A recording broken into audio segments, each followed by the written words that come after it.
the lecture. We've been graced with the gods from Niantic for getting new Pokestops, 2 gyms, which I have to say, guys, you would be proud of us. Those things have been going at it all day. It's changed colors so many times. I'm not even aware. I think it's rainbow colored right now. So the kids are having fun with it. It's awesome. And there's a lot of people switching it up and playing. I haven't seen that many people congregated playing Pokemon Go in this area in a little bit. So it's awesome to see a lot of people putting effort into it. So thank you very much for that. It was a great detail, and everybody loves it. So enough about that. Without further ado, I am going to hand the mic over to Coralis Rosario from Niantic, and she's going to grace us and introduce the rest of the panel. So thank you very much, guys. And Coralis, it's all yours. Sweet. Good morning. Well, good morning for us and good afternoon for everyone else. I'm Coralis. I'm from Puerto Rico, but I've been living here on the West Coast for 10 years now. I'm going to be moderating today's panel, but I'm going to have all our panelists introduce themselves real quick. I'm going to start. Coralis Rosario, she, her. I've been in the industry for 10 years, a little bit more, mainly working in mobile, but I've worked on apps, web, games. I'm senior UX designer currently on Wayfair, and we have Dottie back here. And who would like? I'm just going to go in order. That way, it's easier for you all. Abby, go for it. Hey, hi, my name is Abby Wahman, she, her. I've been in the industry for about 7.5-ish years. I'm a senior client engineer on Pokemon Go, work on Unity kind of things. And I actually grew up in Miami, so I know just a little bit of Spanish. Go. Saludo. Hola. All right, Zeus. Hey, yeah, my name is Zeus, pronouns he, him. I've been in the industry for over 10 years now as a game designer, both for live operations and for feature development. Yeah, and some of the things that I've worked on in PGOs since my time here, Valentine's Day 2022, spring into spring, and more recently, if y'all played the gold Pokestops and Gimme Goal and things like that, I was part of the team and the game designer for that feature. So yeah, that's me. Awesome. Jason. Hey everyone, I'm Jason. I'm a 2D, 3D designer here at Niantic, working on Pokemon Go. Been here for the last little over 5 years, and I do some of the loading screens, some of the icons, the logos for the seasonal stuff, and then some character work, just whatever is actually needed for the art in Pokemon Go. I'm usually on it. Tiffany.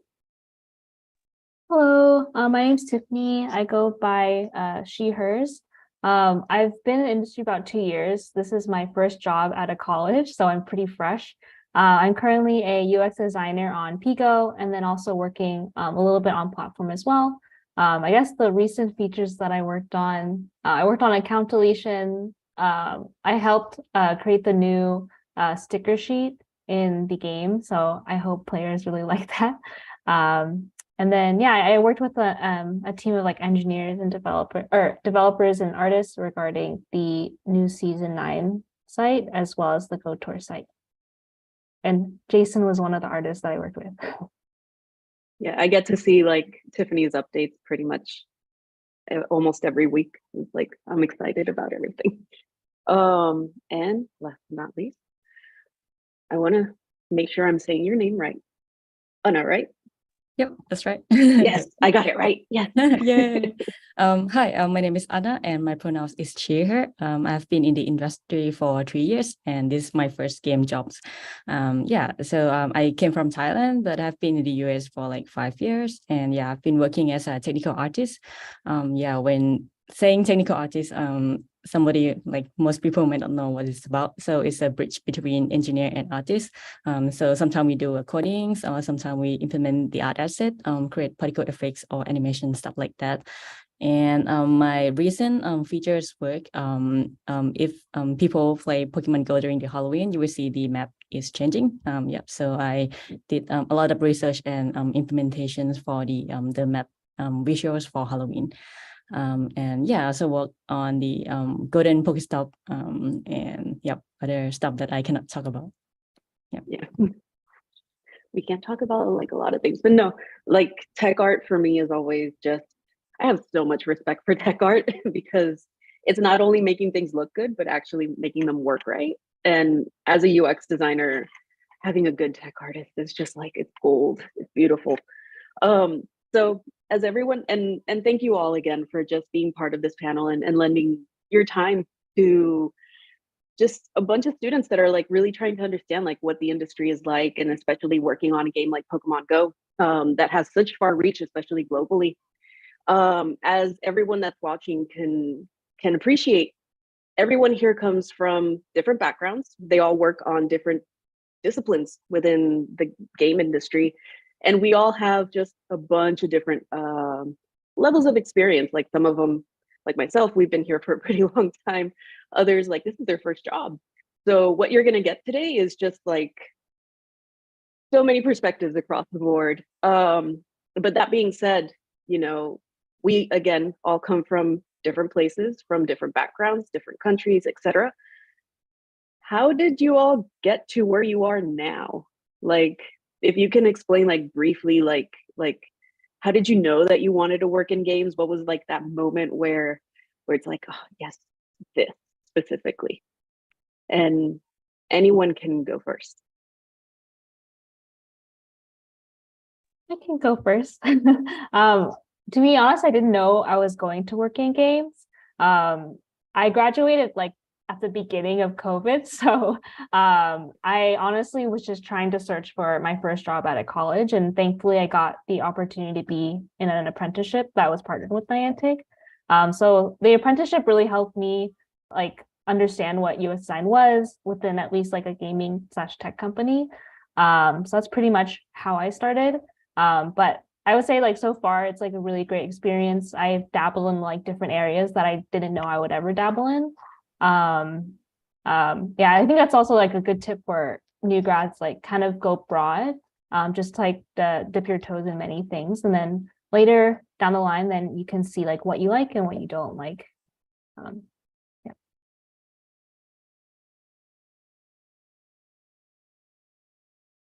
Who else would like to talk about themselves? I guess. No, I'll go. Yeah. Primarily because my route was actually quite non-traditional. So I graduated with a degree in creative writing, not really thinking that my life path would ever lead me into the world of video games, game design, and Pokemon Go. Really my first kind of like opportunity in the industry came as a focus group back in 2012 for the small Facebook game company in Northern California. I was one of their active players. I signed up for their panel to do workshop to help improve the game. I actually prepared before attending this meeting. I went to the library. I borrowed 2 books on game design. And for the month before I attended this workshop, I basically read it, all these books cover to cover, absorbed as much knowledge as possible so I can more effectively communicate my ideas to the group. So I came to this workshop with very janky just game design documents with really bad drawings. I think one of them was a drawing of like their raid in the game, but it ended up looking like a giant cat with wings.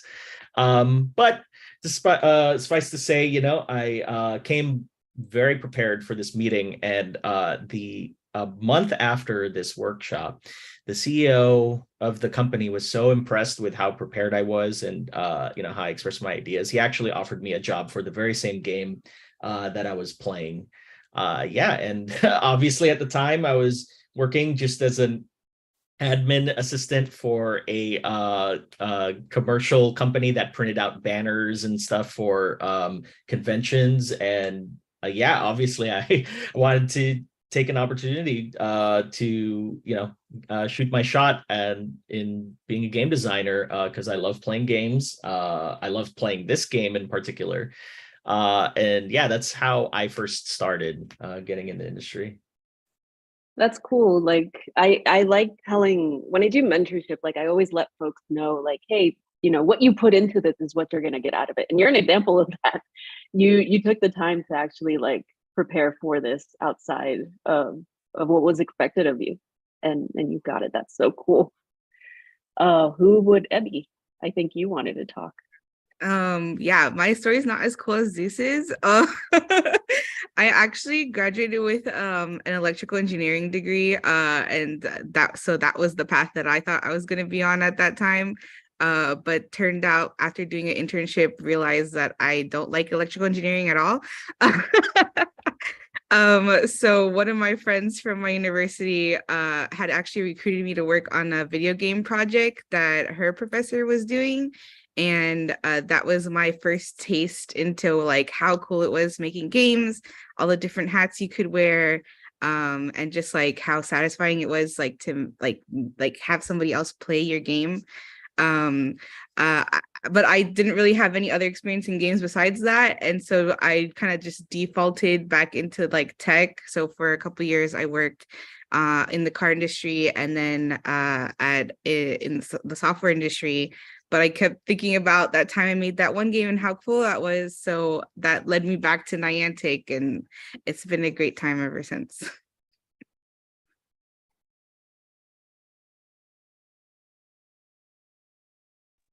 I'll go next. Let's see. I started way back when I didn't even know this industry existed. I was playing World of Warcraft all the time. That's kind of my story of what do I want to do with my life? Right. I was in business in college, and I love business. Don't get me wrong. It's just as an 18-year-old, 19-year-old, I probably didn't appreciate it as much as I do now. But I kind of asked myself, like, okay, maybe I can actually make games. There are people making this, but all my life, my parents told me that you can't make money doing art. And so I didn't focus on it. And then I went back to school. I said, you know what, maybe they're wrong. And so I researched, I took some classes, I talked to different people. I went down to LA to just see, is there money in art, or can I make a living? And I found out, oh, there's a thing called entertainment industry that needs it a lot. And then came cell phones, and that kind of needs it everywhere. And I was like, I think they're wrong. And so I went to college in San Jose State, which is a local community college that turned out to have a really good art program. Made friends, and that's a big thing. You need to just make connections, whether it be on the internet now. Connections are such a big part of our industry. And then I think I did go above and beyond. And that's how I got into our industry, was in college, especially during my senior year. Not only was I doing the like our main projects, I was also making a short film on the side. And so that short film is honestly what has gotten me all the positions I've had so far. And so far, I've been over 10 years total in the industry. And so it was always that. And I always found that crazy because I was just doing that because I loved it. And I was thinking, oh, I'm going to work at Disney one day and make film and all this. That didn't happen. And I'm actually happy because I love where I work now. I love our game. But that film is what got me everything else. It wasn't the work that I was doing in school, although that helped me prepare to make that film. But it was just the effort, seeing that this person exerts extra effort, which shows through your hopeful potential employers. So Yep. So I guess I'm last. Yeah. So like everyone else, I like to play games, but I didn't know that I will be in the game industry at first. The only thing I know that when I was young, I really want to be an artist. But I went to do a undergrad in like similar to Abby, computer engineering. So like we're doing more like hardware stuff and then do a little bit of programming. And part of the reason was that my family didn't really believe that we would make money making games or like making money creating art. So that's why I start out as a computer engineering. And after graduate, I took a job in the car industry as a software engineer for 2 years, and that was the time that I realized that I really hated it. So I feel like if you're going to do something every day and do the same thing every day, I would rather do something that I enjoy about it. And that's why I try to like shift my part to being into the game industry, which is something that I really interest in, making games and creating art. But at first, and the reason why I choose the game industry, because I think that since I already have some programming background and I really interest in creating arts, creating something to do with visuals, it's kind of mixed between both worlds, where the technology and the visual kind of like blend together into like interactive media. And that's why I came to the US, and then I took a master degree in game development, specialized in art creation. Awesome. I want just like a couple of you to answer this question, but like if you think, of your past, your background, all the steps that it took to get you to where you are now, what would you say was like one of your biggest challenges you had to overcome? I know a few of you talked about like the fact that like your parents were just kind of like, yeah, games don't make money, and I'm on that boat. But what were some other challenges that you all had to kind of like go through? I would say at least for art wise, since I stopped practicing art in high school and all that, I had to come back from like, I don't know how many years, 7 years of not doing art. And so when you look at my intro, like portfolio, when I first decided, I think I was 22, and I was like, okay, I'm going to go back into art. I was terrible. I look back, I'm like, oh my gosh, I can't believe this is me. So like in this college, like since I was 4 years, like I didn't do any like college things, right? Like I was just in my room all the time. I'd go to school, I'd come home, and I'd just draw, study, go to work, come back. Like I had no life. So, I mean, not to say that was the best thing to do, but it was in my situation at feeling behind. And so I had to push myself forward a little bit more. And so it's just my personal situation. Don't do it if you're not in that same one, but it's just putting that extra effort. I know I needed to do it. And so that's what I had to overcome. I can relate to that a lot. So when I was trying to like move from the software field into the kind of art creation field, I feel myself falling behind a lot, because most of the people came from the art background, and like I did not have like an actual like art class at all. So it's more about like trying to practice myself. And after I finished my master degree, it's kind of go back to another bigger challenge, which is trying to break into the industry. I feel like most of the game jobs are trying to hiring for people with a lot of experience. But as a new grad, that's kind of hard to find the one that is opening for like a new grad. So I think one of the things that I have to make sure is trying to train myself a lot. So trying to like fill in the gap.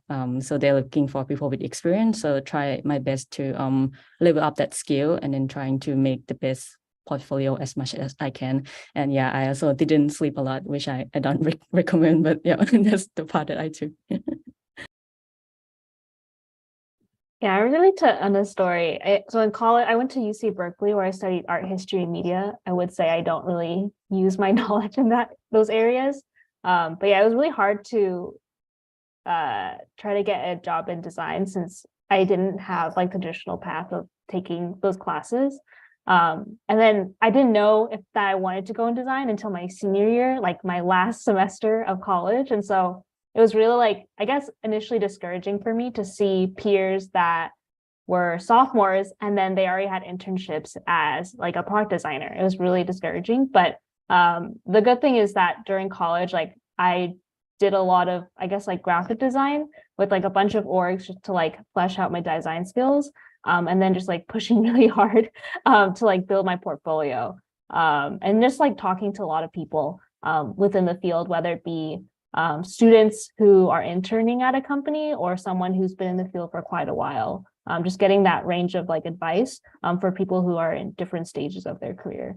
So yeah, I would say the challenge was like trying to jumpstart my career in the beginning and try to like file like everything into a portfolio to show my skills. Speaking of skills, May I say one thing real quick? Yeah. I feel like I don't want to give off a bad advice that I actually don't like believe in. And Tiffany could attest to this. Like, even when I was pushing really hard, like I never recommend like working and not sleeping. Like sleep is such an important thing. And that's why I didn't do the typical college thing, right? Like I was not going to stay out late. I was not going to party. I was not going to, you know, do most all-nighters. Like I barely did all-nighters in college. Like it was, I would get my 8 hours, I would work out, I would eat right, even while I was working really hard. And I do that now today. Like I still do that. Like I do not you recommend. build good habits. Yeah, I do not recommend overworking. It's most of the time when you overwork, you're getting less done in a larger amount of time. And if you actually get a proper amount of sleep, you have the proper amount of exercise, you are going to get so much done in such a shorter amount of time. And if like you're stuck on anything and problems, stop working. Like you need to stop because it's not going to help you banging your head on a wall. Like you get out, you're like, I'm going to go on a run. And a lot of times, or I'm going to just go on a walk. And a lot of times it'll hit you when you're not thinking about it. And then you can recover. So I don't want to go out, I don't want to leave advice not without saying that. So It's good advice. Like I think a few of us have pulled several. I know when I was in college, like I would be up for like 3 days, maybe sleeping 2 hours in between. Do not recommend at all. You think in the moment it isn't really affecting you as much. Long term, you have no idea how many folks I know that have, you know, like long chronic illnesses because of them not taking care of themselves. Really good advice. I want to move on and just talk a little bit more about like the actual work that you do in your day to day.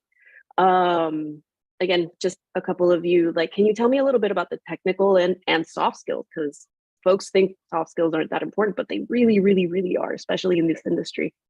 What technical and soft skills are involved in the type of work that you do? And go ahead. Yeah, no, I'll go ahead and start, at least in the game design perspective. I will say in the technical aspect of things, being able to effectively communicate your ideas, not only verbally, but also on paper, so that people are able to really understand the direction or the nuance or the overall creative vision that you have for a given event, live ops event that you're creating, a feature that is being developed. Being able to effectively communicate that verbally and in writing is very important. In other technical skills that I've just learned over time in this role, while it's different from company to company, understanding kind of like the markup languages, right? Things like XML or here we use GMTs.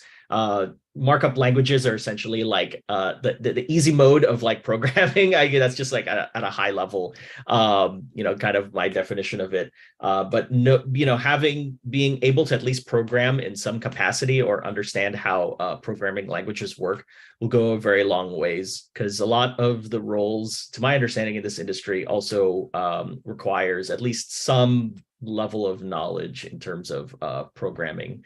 As far as the soft skills for this role, being able to empathize with the people who will be playing the content that you're creating, right? Understanding how to envision or to feel what this experience will look like when it's live, even at just at a very either high imaginative level, or developing it in a sandbox and then kind of playing the content yourself, right? These kind of like soft skills of just understanding how your players will feel when they are going through your content definitely helps to refine the content that you're developing as a game designer.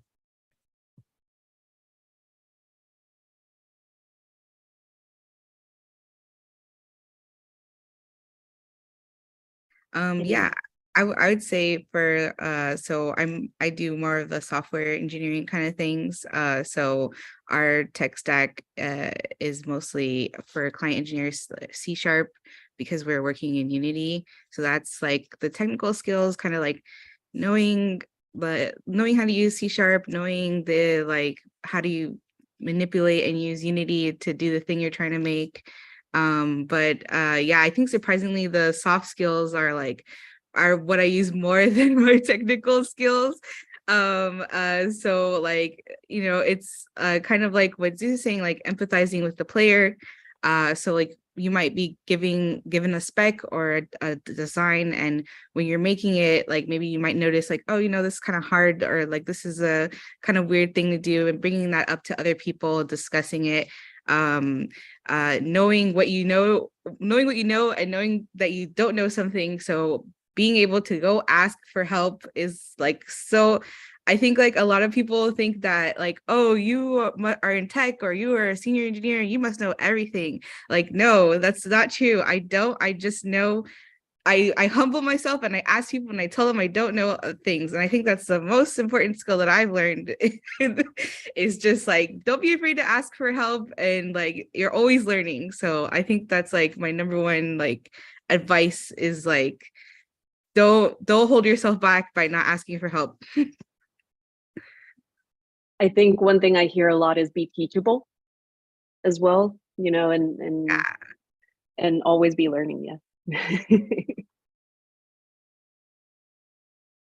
I got time for one more if anyone wants to jump in. If not, I'm going to continue. I guess I can highlight the self-learning or like eager to learn, which is kind of important soft skill for like many industry and also the tech industry.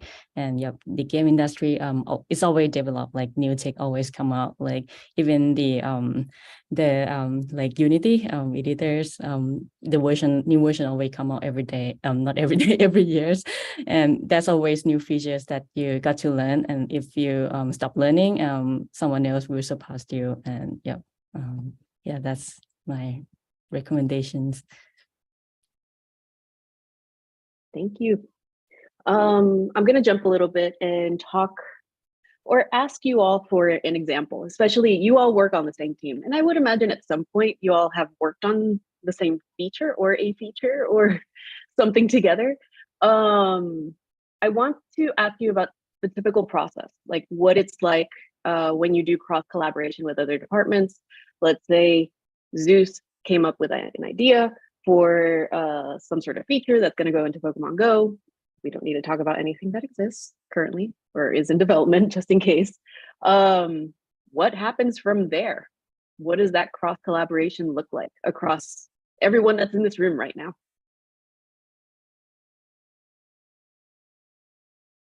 I feel like this question definitely differs depending on the discipline that you're in. At least in my workflow process, in regards to at least PGO specifically, there sometimes the like for a live ops event, we know it's a known quantity, like Valentine's Day, Spring into Spring, Dia dos Muertos. Those are events that'll be on the calendar. in some of those events, sometimes there will be guidance from TPC, like, hey, we want to feature, this costume Pokemon, or, we want to release like a new Pokemon, during this event. Other times, TPC is just aware of the general kind of direction, like, hey, this event is coming up. We're relying on you to provide, what you feel is like the appropriate direction. And at least in the game design and TPC perspective, we have a conversation between each other to, really refine the approvals of, what makes sense for this, if we can release this Pokemon at this time, things of that nature. In terms of feature development, kind of a similar thing. It can either be, sometimes TPC provides us with a framework of what they expect for a certain feature to be released, or they just have a very high level idea that they propose to us, or we most of the time propose to them, like, here's a feature that we kind of want to develop. Please, we'll walk you through this slide deck that we've made of like talking very, very high level on what this idea is. And then from there, once everything's approved and there's alignment, then, internally, in my experience, game design takes some time to create the, just the initial framework of the game design document. And then that is, shared to the development team.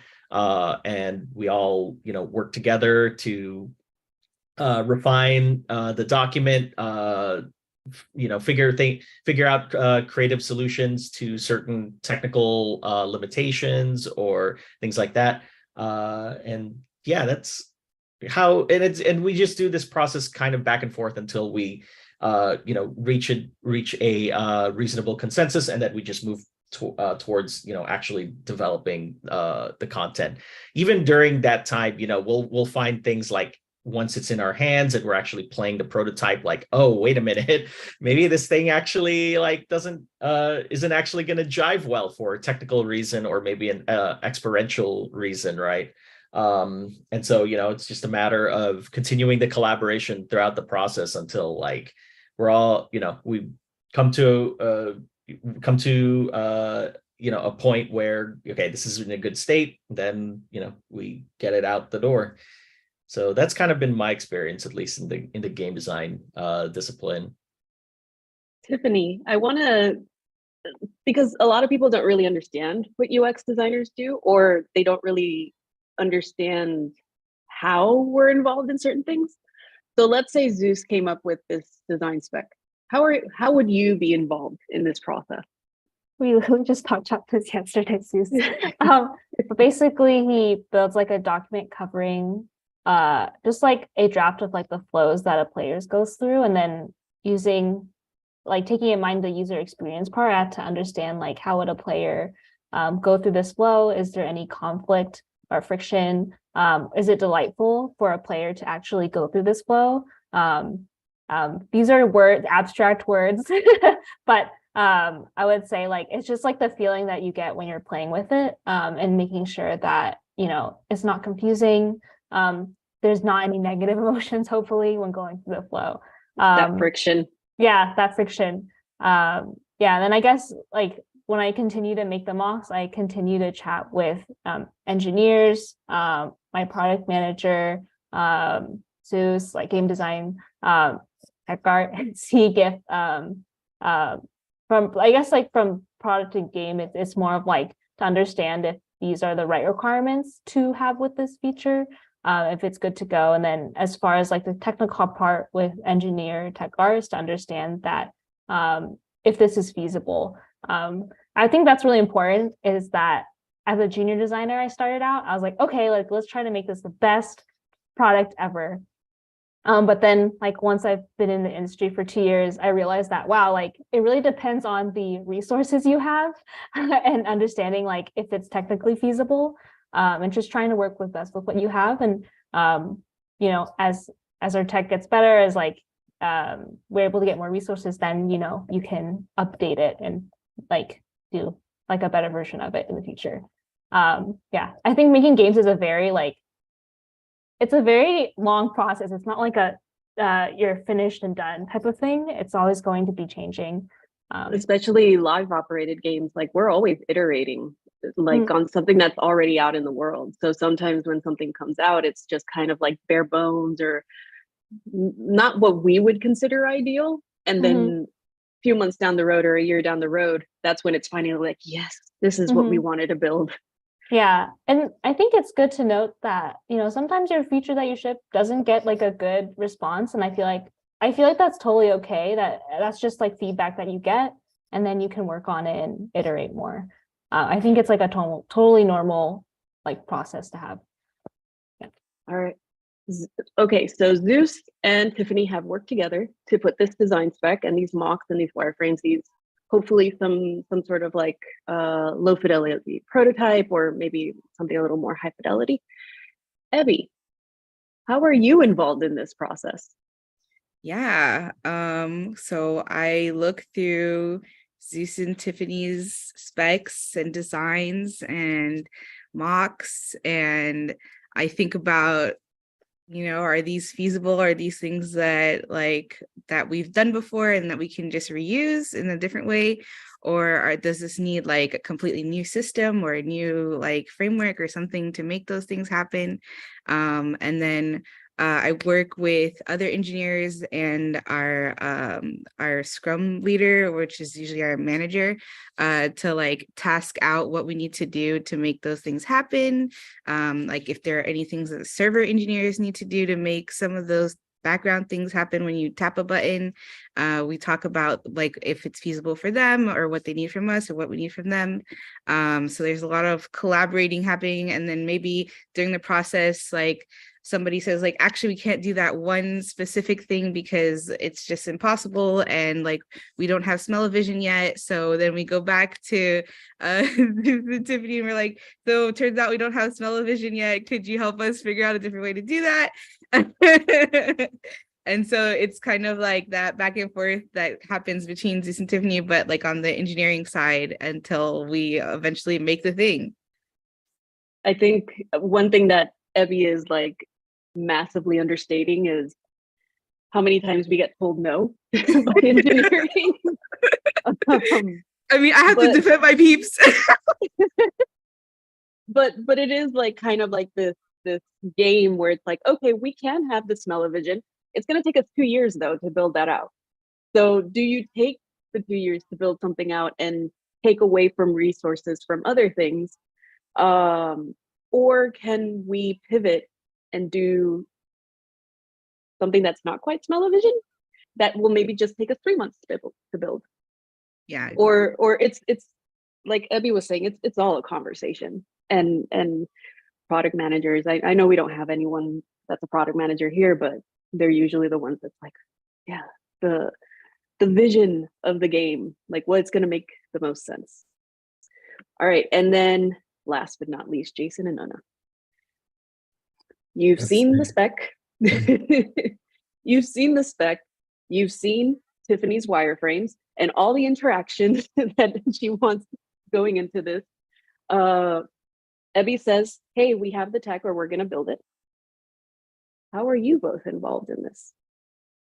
I'll give 2 quick examples. So if it's in that example, which to me is kind of the least inspiring sometimes, but sometimes it could be really cool. Sometimes it's just like, here's your spec, we need this metal, or we need this, like this defined art. And then we have to make that art, which is cool. Sometimes it's a little less creative though, especially if it's just like need a metal or something we've been doing over and over and over again. But art also can play a role in the very beginning of this spot too, in terms of like just example, the Halloween map and such like that. During the seasonal pre-planning, we were drawing out, doing concepts of like, can it look like this? Can it look like this? And then we bring it to tech art, which would be Anna and engineering. It's like, please. And then we kind of leave it to them, and they're like, yes, no, yeah, and mostly no's. Like usually the ideas would come up and like art will come up with in the beginning of a seasonal planning is I always say it's 90% going to be no. But if I can get that 10% or just one little thing, then I've succeeded.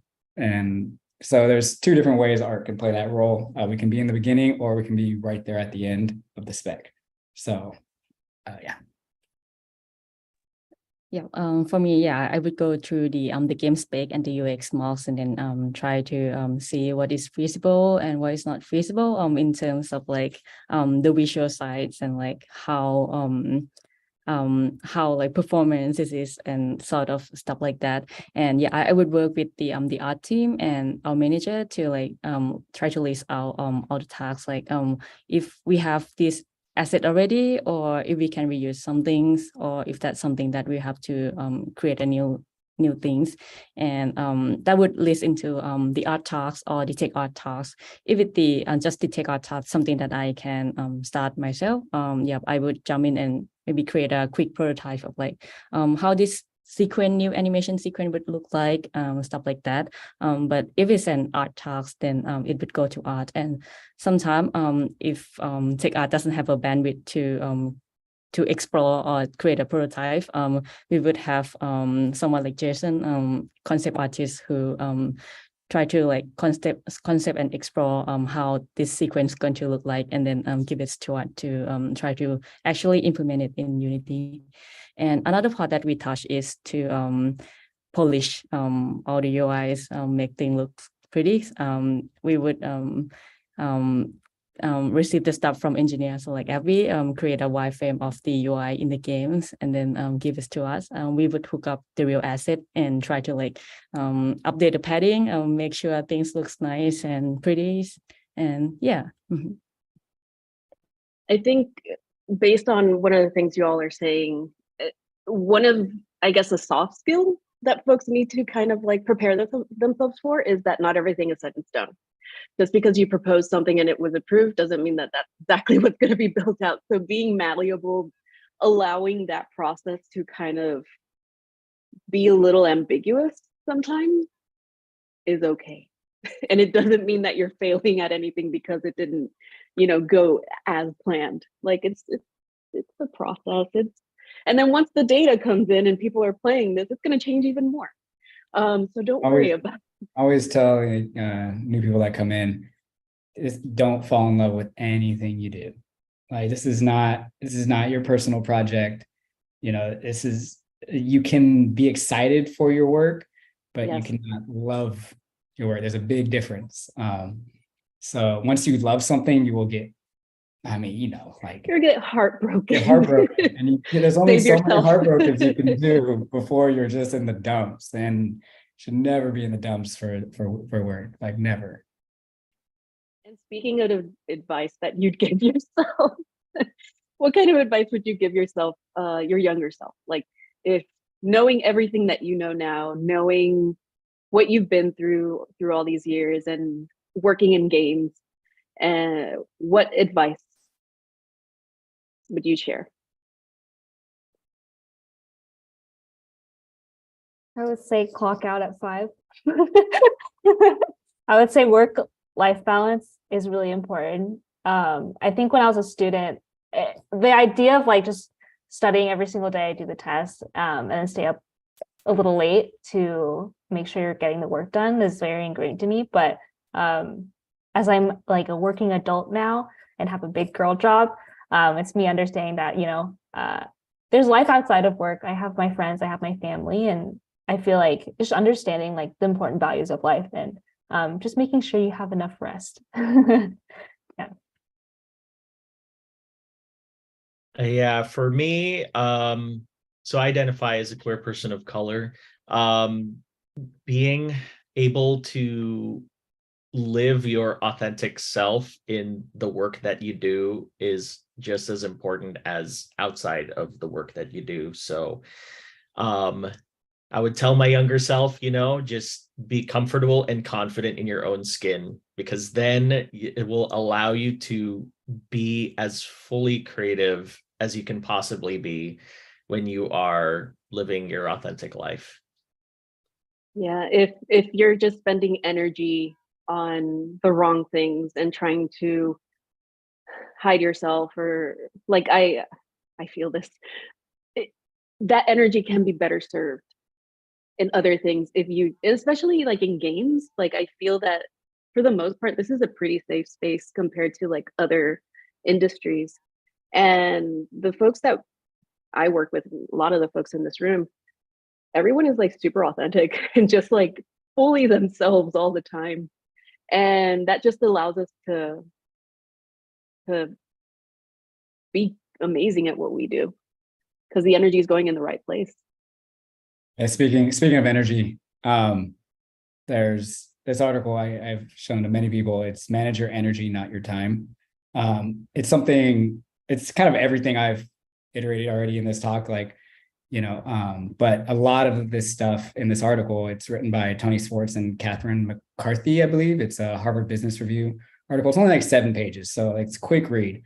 But if you read through that, I think there's a lot of things in here that it's just, getting you the right sleep, putting your energy in the right places, like, clocking out on the right times, like what the benefits are of that. Like, I just recall this one story at my prior job where my boss would come up to me and be like, hey, do you have any ideas for this? And I'm like, no, I don't. But let me go to the gym and I'll come back and let's see what happens.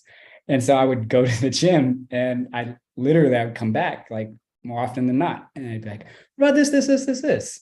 And I never knew why. But in the article, it was definitely explained a little bit of why that was. And it was a conscious mind decision. So I'm not going to really spoil all this. Go read that. And, I think that would greatly benefit you all in the future.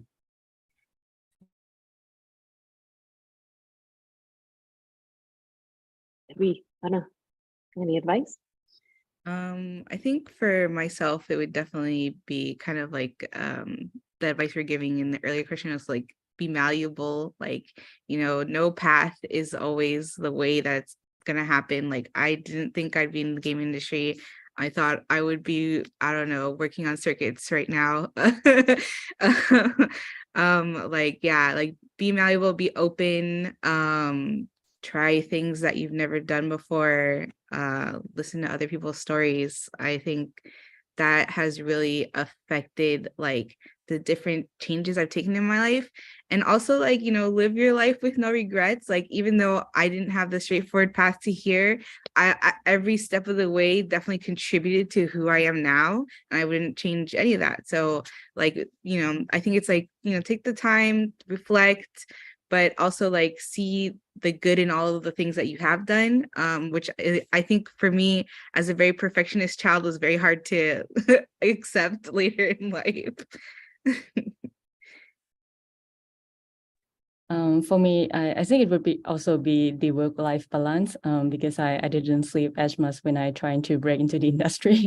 And yeah, that was get to the point where like my health wasn't really good for 1 year. Like I always like healthy and then like to play sport and stuff like that. But that was this 1 year that like I think I only have like 3 or 4 hours sleep per day because I pushed myself too hard. And after that, it wasn't really that good at all. And yeah, I still feel like some of the side effects still there. So yeah, please take care of yourself. Be better than us, please. Learn from our fails. I have one last question for you all before we move into a quick Q&A, and you get to choose. What is your favorite Pokemon? Or what is your favorite Pigo moment? For me, just in case, sorry. For me, I love Bulbasaur. First one out of the list, super cute, kind of like golden retriever energy. He's my favorite. No joke. For me, go. You go. Okay. Yeah. For me, it would definitely be Eevee. Only because it has all the evolutions tied to it, and all of the visuals for it are always very distinct to each of its forms. Here's a moment in the Pokemon. The quick moment is we were at an offsite and we were all going around the room saying our favorite Pokemon. So exactly what's happening now. And I 100% like in my mind was like, everyone is going to say Charizard. Like it is. And we went all around the room and I was one of the last people to say it and no one had said Charizard. And I was like, this is ridiculous. So like, how did no one say Charizard? And then they got to me, I was like, Charizard, like really? Like, how is that? How's no one said that? Like, so it was like mind blowing. All my life, I was just like, it's all Charizard. Like, who else could say anything else? Like, makes no sense.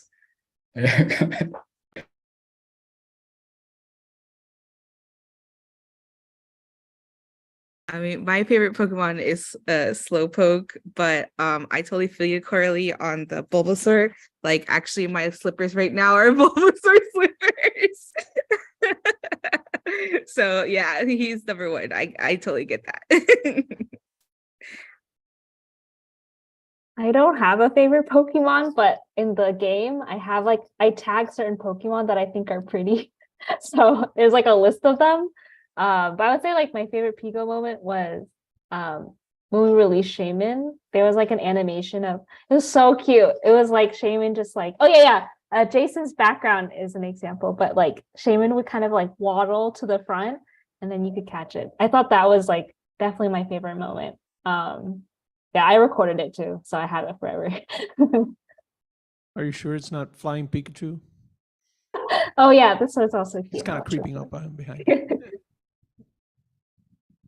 My favorite Pokemon, probably everyone in the company know, it's also Slowpoke. Yeah, it's so cute, so chill out. Yeah. Yeah, we have a Slack emoji that's just Slowpoke going. All right. Can I jump in? Can I jump in? Yes, go for it. I just gotta say, I'm in love with the fact that last Saturday there was a Mega Swampert Evolution raid week.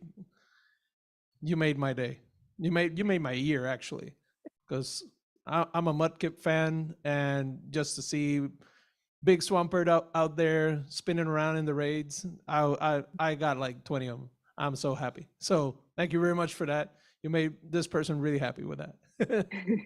I'm glad to hear. We'd like to open it now for any questions from the audience. Either you can, I guess, let Rodrigo know if you're in the same room as him, or if anyone else is listening in from elsewhere. I know we can't really see where this is being live streamed, but if anyone can like filter those questions that might be coming in from where it's being live streamed. Jen, you there? Yeah. I can answer I can get the questions that are here in the room, and if you can get the ones in chat. Yes, of course. All right. I got Sweet. one here right now. If you want to. Yeah. Come on down. Sin miedo. Sin miedo. She's shy. All right. Sit down. Is Pokemon Go going to have Fuegogo, Sprigato, and Quaxley? Please, I need them. I don't think we're allowed to answer that question. We'll get in a lot of trouble if we do. So we can neither confirm or deny. It's like the CIA, but sure. Yes. But definitely, I would imagine you're already playing Scarlet and Violet, so get your fix there, and then I guess wait and see. Like I honestly have no idea. I'm not on the team, so, and the team can't speak to it. Yeah, I'm sorry. Anybody else?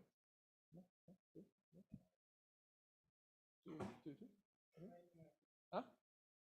Come on now. Got a question here. Yes. Hello. My question would be, as someone who just got into the video game design aspect, I'm trying to acquire knowledge about how to draw, how to make character design.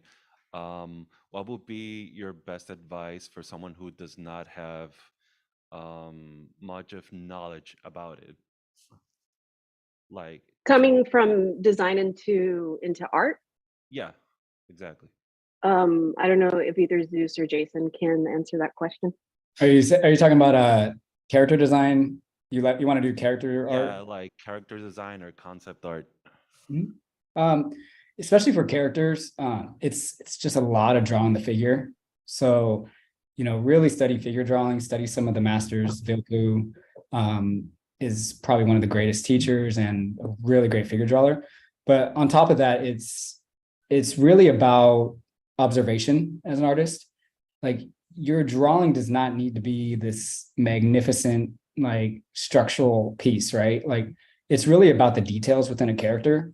So when you go out sketching and observe people, how they interact, what they're doing, what they're wearing. Try to answer who their character is without even talking to them. In a way, it's judging. I know, I understand, but like you get that through characters and character design, right? Like that's what makes a great character is when you can see their personality through their visual look.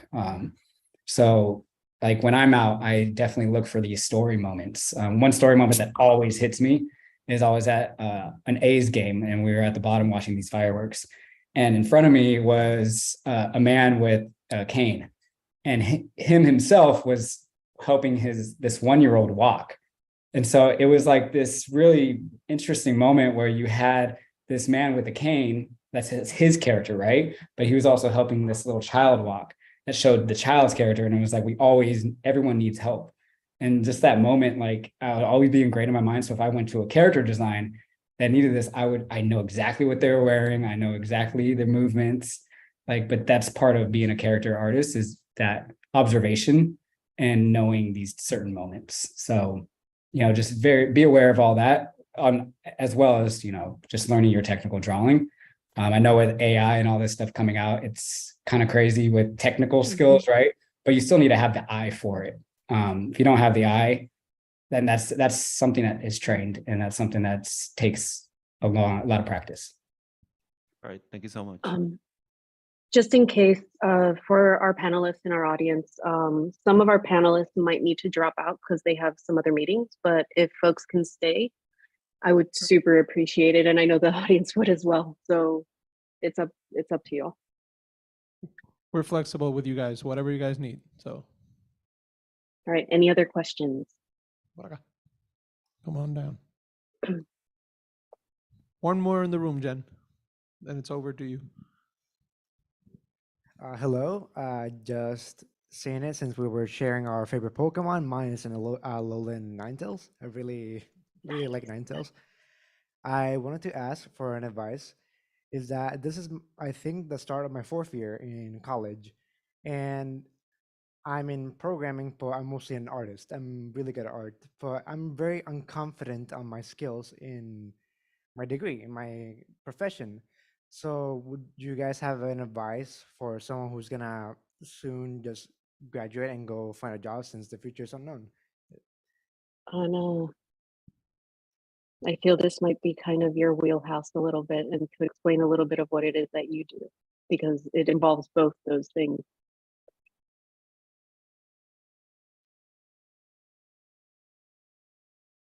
Sorry if you didn't hear me, Anna.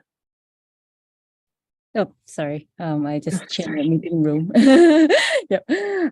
Yeah. So I think it's okay to be not confident sometimes, but what we have to think about is maybe think that it would be better.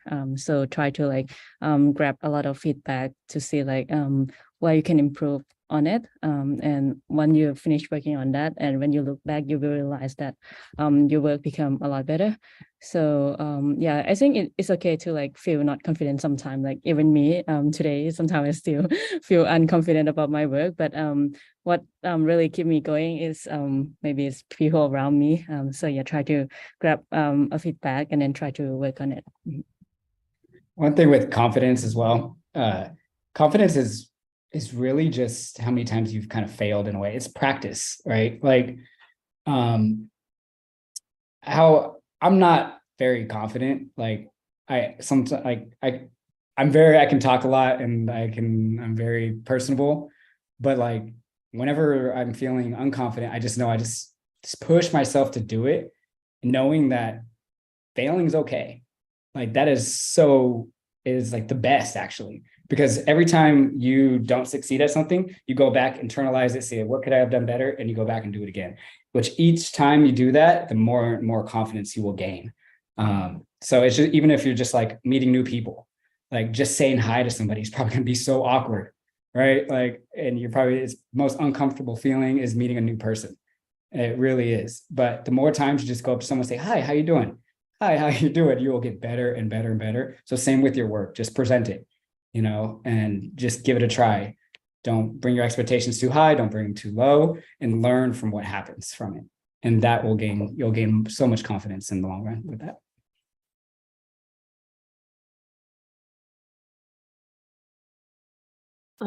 I have some questions over here in the Q&A part of Zoom and as well as in chat. I can address them if that's okay, Rodrigo. Go for it. All right. First one that I see, what would be a good practice to enter Niantic or a AAA company portfolio-wise? So maybe some advice on what are good things to have in your portfolio or what you should be like focusing on.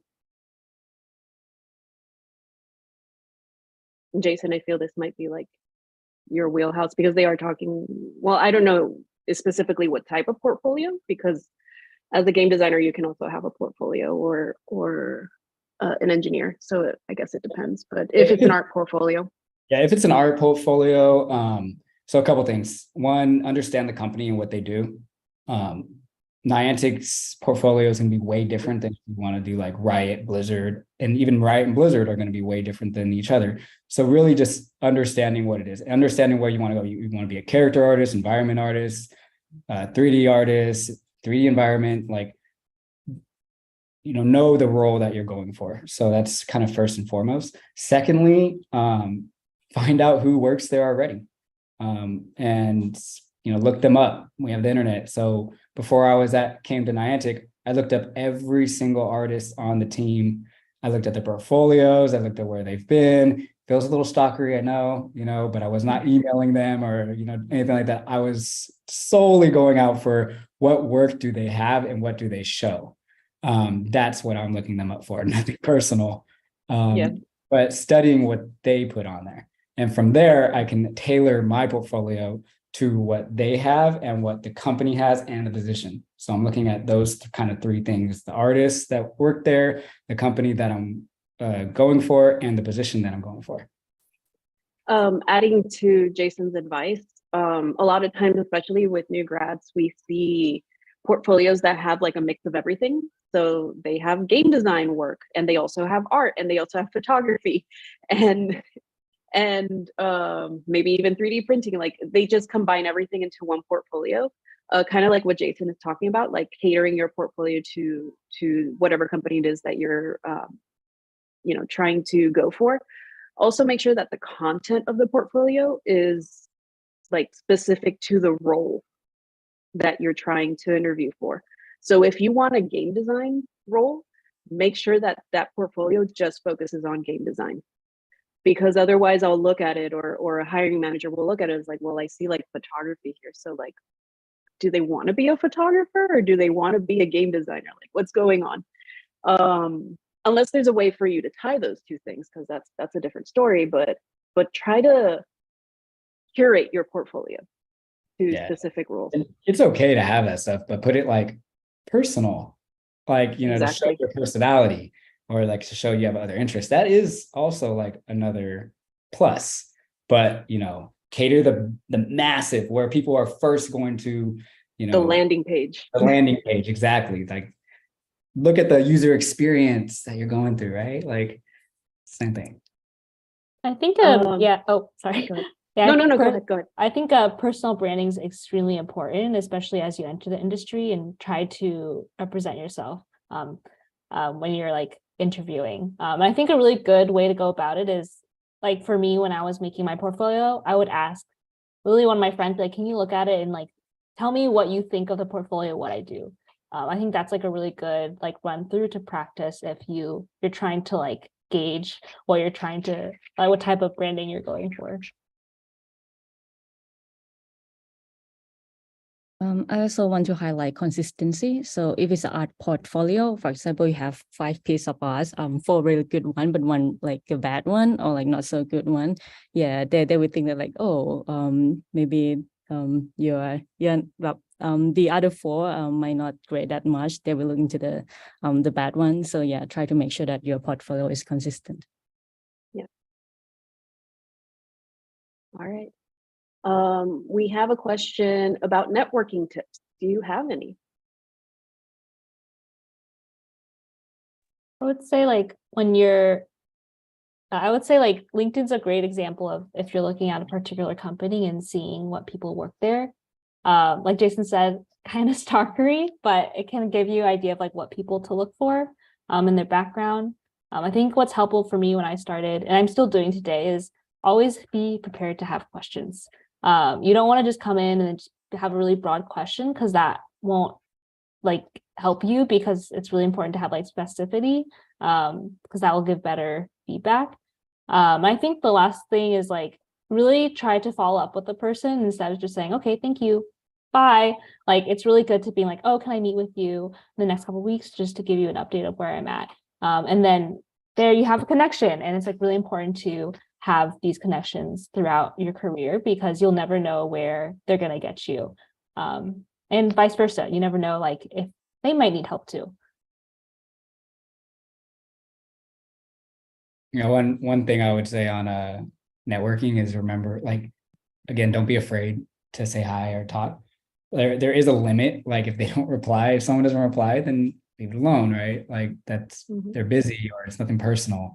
But you know, just reaching out to anybody. Like when I was doing the short film, I reached out to the lead lighting artist at Pixar, and I was like, you know, what does it hurt? I'll just ask, like, just say hi. And he actually replied to me, and he invited me to Pixar, and we went over the lighting keys, and we like, it was incredible. Like I didn't bother him. I wouldn't have bothered him again if he never replied, but he did. And then I had reached out to the director at DreamWorks, like a director that, and showed him some storyboards. He replied, and he actually drew all over my storyboards, and he was messaging me more than I was messaging him. Like he was so excited for the project. Like, so I think the thing is, remember, everyone is human. Like there's no one higher than you, no one lower than you. We're all at the same. And just saying hi, it's just a natural thing. We all want to talk to people. We all want to share knowledge. It's just knowing, like, if no one replies, like, just leave it alone.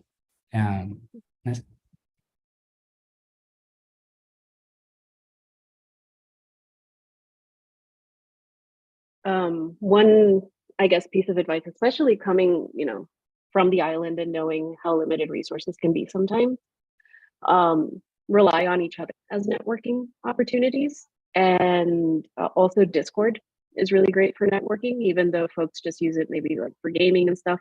I'm in a bunch of industry Discords, like so way too many. I can't keep up with all of it. But you will find other professionals there. There's a lot of mentoring opportunities there, like as well, especially with the IDDA. And I know Twitter has been kind of going through stuff lately, but a lot of game development is on Twitter. And follow folks, and you'll start seeing more and more game developers showing up on your feed. We're kind of really united over there. So that's still networking opportunities apart from, you know, your meetups and your events that you go to, GDC, all of that. If your only option is virtual and remote, definitely lean into Discord and into social media.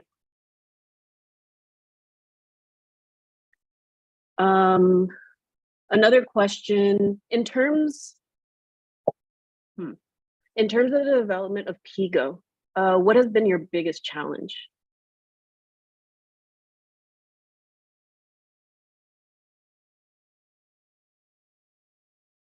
For me in this role and project, being concise in my communication with TPC, the Pokemon company, because they're Japanese native speakers, right? And our Zoom meetings can only is only like 30 minutes or an hour, right? Being able to like really effectively communicate an idea so that they can so that the translation can be understood properly, I think it is definitely kind of like an adjustment period. In prior projects, I had been working on games where the stakeholders and everyone were native English speakers. So just refining that ability to speak concisely was definitely something that I had to adapt starting in this role.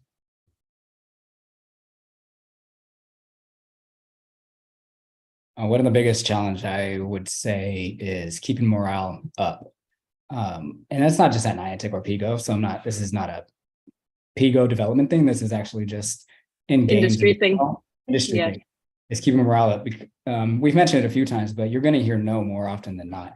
And there's going to be things that bother you so much about the game. Like in any game you work on, you're going to be like, why can't we do this? Like, why are we doing this? Why are we doing that? Like, and that's that part of just separating yourself and just understanding, like, instead of making swooping changes, we're not going to make these swooping changes, but maybe little bits at a time, like little at a time, and just you're chipping away at making improvements, because these are big games, these are big corporations, these are, you're not the only person in the like working on this game. You're not the so it's just keep your morale up, and understanding that it's just little bits at a time is actually a lot over the time.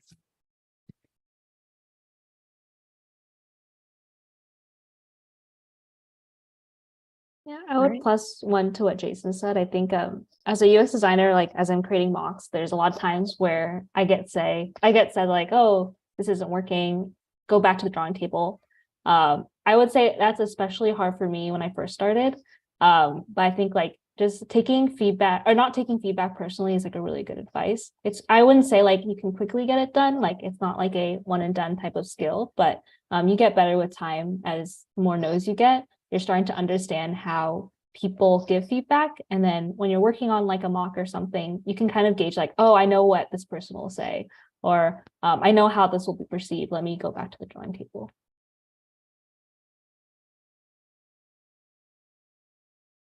Got a question over here. Yeah.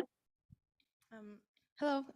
I wanted to ask, what can you do when you're in a really bad art block? Like, what inspires you to keep going or to keep creating? Let's see.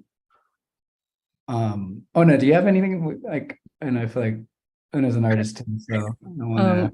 For me, I guess just go through Instagram and Twitter. Just look at somebody else's art, and yeah, you will see a lot of inspiration, and pin interest is also a very good place. Yeah, you can just type in a random keyword and then look through. That would be I think at least some picture would inspire you. Yeah. And for me, it's really getting out. It's getting away from the issue. So I've mentioned a few times, like real life is so inspiring. And actually experiences are so inspiring. If you looked at the latest loading screen, that one I actually did do. And that was such a huge artist block. Like I had to go through so many iterations on that loading screen with TPC, and we just kept saying no to every concept I was putting out there. It was rough. Like that one was really rough. And it wasn't until I sat back and was thinking about my own experiences and not really drawing anymore that I was like, the New York trip was so amazing, like that I had taken. I was like, oh, maybe I can do something around a city. And remember when I was sitting and I was looking at my sketchbook and I was like, oh, I was sitting in Central Park this one day. And I was like, oh, maybe I'm like sitting on the bench and like I'm viewing, what's happening here. And that's kind of where that whole idea came from. So it was just getting away. I got out, and then I kind of just was remembering, my own personal times and, putting my own personal note on it. And I do that a lot with a lot of the art pieces too. So, have experiences and try to draw on those. Those will usually be your best pieces. I kind of want a plus one, and I'm pretty sure Tiffany may feel the same way here. You know, as designers, our skill sets do lie in visual communication, and we draw so much. We draw all the time. And there are moments where it's like, I can't find a solution to this. I just can't find the right way to communicate what should be going on in the screen, from a visual standpoint or an interaction standpoint. And sometimes it's literally just, I need to get up and walk. I need to take a shower, because like sometimes like your best ideas come in the shower, or you just need to get away from the problem to be able to kind of like breathe for a moment and analyze it a little bit better. I look at a lot of market comps, a lot of stuff that exists, other games or even other apps, because that inspiration can hit where you least expect it. I also talk to a lot of people, because designing in a vacuum or creating in a vacuum is not ideal, especially you are working on a project. Like I don't remember how many people work on Pokemon Go. I think it's like 150, something like that, right, y'all? The team is about 150 or so. You have 150 potential people that you can be like, hey, can I borrow you for a second? And just kind of like, can you brainstorm with me a little bit and see if like, can you be my soundboard? And I do that all the time, because collaboration is just so important for a project that is collaborative. I'd also like to add, like, even though my job is technically like a 9 to 5, like I don't have to be staring at my computer monitor for 9 to 5. Like it's also taking a time where I have my breaks, because it's a lot of like mental work that we're all going through. And so it's really important that the time you take that break is part of the 9 to 5, and you really shouldn't be like too stressing on like, oh my God, I need to be sitting at my table or someone's watching over me. Really take the time to kind of like relax your mind and then go back to the drawing board when you feel ready. Yeah, because let's face it, you're working way more than 9 to 5, like all the time, like especially as an artist or whatever, like not as an artist, but when we're out there, right? I mean, this isn't an artist thing. How many times are you just thinking about what you're working? That's working. Like, like how many times I've like been outside and I'm like, oh, that value is this and this value is that. And like, I'm not even thinking about it. I'm just like, dang it, stop. Like, just relax, dude. Like, why am I staring at this? Why are those colors like this? I'm literally painting while I'm just supposed to be taking a break. It's good, it is bad at the same time, but just remember, like, you don't need to be inside all the time, and it doesn't need to be focused on work, because then you're not helping yourself.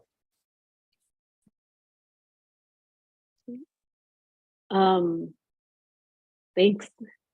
I have a tricky question from the Q&A side over here. I'm gonna rephrase it a little bit, because we can't actually like answer the question the way that it's written. But let's say you wanted to reanalyze the way battle works in Pokemon, or any sort of feature, from being just a single tap to like multiple different abilities, or you want to iterate on a feature per se. Like, what does that process typically look like for something that already exists in the game? Like typically when, I guess another way to describe it is like, how is that decision made? And how would the team, I guess, approach a decision like that?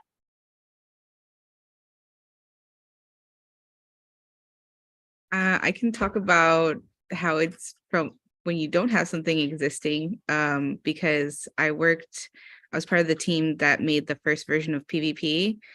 And there was actually a lot of different prototypes that we had in mind before we made PvP.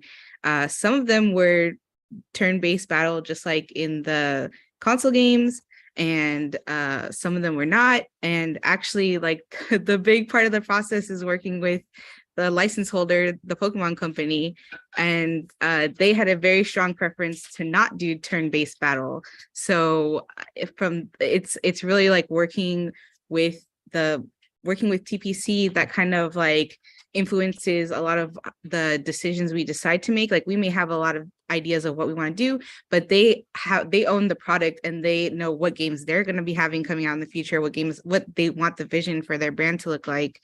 And so we kind of have to like collaborate together to come to that point. So like right now we have PvP as a tappable experience, because their idea was that they wanted to have battles be fast, and turn-based battles are not that fast, especially when you're on a mobile phone and you're like walking to your next destination. Like it takes a lot of time. So they like the idea of fast catching in Pokemon, fast battles in Pokemon, like dropping your Pokemon at the gym. They like that idea of like making things speedier. So that's how we came to the decision of like PvP will be tap based and not like I take a turn, you take a turn kind of situation.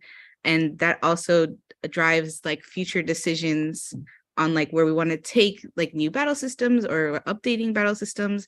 Is like we work with TPC, we base off what we've done already, what worked, what we see fans like, don't like, what TPC likes, doesn't like, or what they're deciding the vision of the brand will be in the future. That's really how we make those new decisions on how things go. I think you hit something really important in regards to like how the games that Niantic makes are so different from pretty much every other game, even on mobile. And it's the fact that we play outside when we play our games.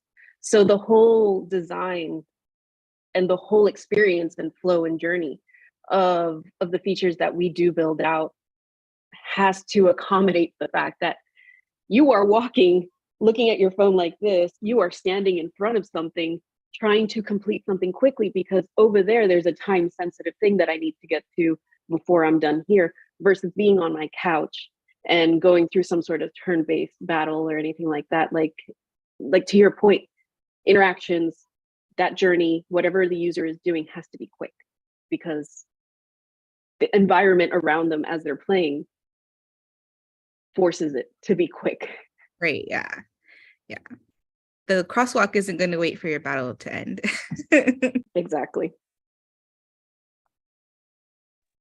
From the art standpoint, on getting things changed, it's really, and I guess maybe it could reflect on other ones too, is you need to put the work in first, like to get movement. For example, if I want, and this is just an example, if I wanted to change the gym look, right? I can't just go and say, hey, y'all, like we should change the gym look. Like, good luck. Like, not gonna happen, right? But if I change the gym look by doing concept on it, and showing it and showing why why it's better, why it's should be changed, and giving reason behind it, and then also with a visual or whatever, getting excitement from the from TPC or whatever, they're like, oh yeah, like then you have movement. But I can't just come with, I want the gym changed, and it's not. Just I'm not. because, I'm just. This is just an example. Just saying that out right now. You have to put thought into it and put a reason why behind it and get excitement behind the movement, and that's it. So yeah, I think as a UX designer, it's extremely important. I think the good thing is on our side is that I won't say it's easy to make mocks, but it doesn't require much like coding to like actually make it work. So I think having visuals is extremely important for buy-in and making sure like making it feel like alive, and it can like bring people to your side to understand like, oh, maybe this is a good potential solution that we could go with. Even if it's storyboards. Yeah. Anything that communicates it. Yeah. Rodrigo, we actually all have meetings now. But I think with that last question, we're gonna go ahead and wrap it up. That's great. I really appreciate all the insight you've given our students. I really want to thank you all for giving us a real human approach to the industry. I know a lot of students worry about if their work is good enough, if they're putting in enough time into work, and possibly running the chance of burning out before even hitting the industry, just to prove to the industry that they're worth it. And to hear it from people within the industry that, you need to take time for yourself, that, stepping away from work and giving yourself time to think in a clear and comfortable environment, and then which will usually lead to a solution, whereas banging your head against the keyboard will not. I think all that information is very valuable, and it's something that they can apply to their work schedule and their lives effective immediately. So it's really valuable advice, and I really appreciate all the time and effort for getting this group of people together. Corali, thank you very much for that, and thank you all them. for a little bit of your day out to join us and give us your insight. It was very helpful. So thank you very much. And I will let you guys go back to work. Yeah. Thank you, everyone. Feel free to reach out to me on Twitter or Discord or whatever. Yeah. Yeah, if you have, I guess, for the panelists, if you have like any, Twitter handles or anything like that you're okay with sharing, go ahead and throw it in chat. For me, I think most people at Atlantic know where to reach me, but like I'm Gorapiki. And I follow almost everybody here anyway. So. Yeah. And if not, you can come talk to me, and I'll make sure they get the info. Yes. All right, everyone. Have a great day. Thank you very much. Have a good one. Bye. Bye. And there you have it, folks. I think it's bien importante enfatizar eso. Uno de los estereotipos más grandes que esta industria tiene es que la gente que trabaja en la industria are just going to burn out. ¿Sabes? Que los niveles de estrés y de trabajo y de tiempo comprometido y dedicado a poder excel efficiently dentro de la industria son tan altos que mucha gente just either burn out or drop out. Y yo me gusta escucharlo de ellos porque es una tendencia que hemos estado viendo recientemente, que ha ido también surgiendo mucho en la industria, que es la industria dándole el espacio y el tiempo y la comodidad al empleado para que también pueda tener quality of life. Porque a veces en muchas de estas compañías grandes, ¿sabes? The level of commitment and creativity and performance that you're required to have, the stakes are so high, tú sabes, que you feel like you have to take time away from yourself, from your health, from your family, from your friends, to be there and let them know that you are there and that you're available and that you can perform at the level that they want.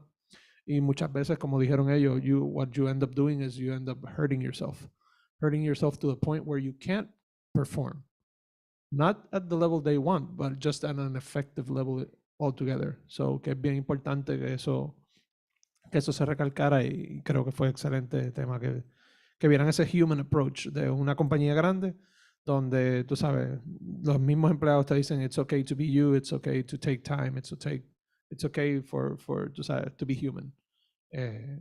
Y yo creo que, pues, de nuevo, otra cosa, ver que muchos de ellos vienen de trasfondos completamente non-gaming related and they made it into the gaming industry, just lets you know los soft skills y just, si eres un writer, how does that apply for gaming? If you're a musician, how does that apply to gaming?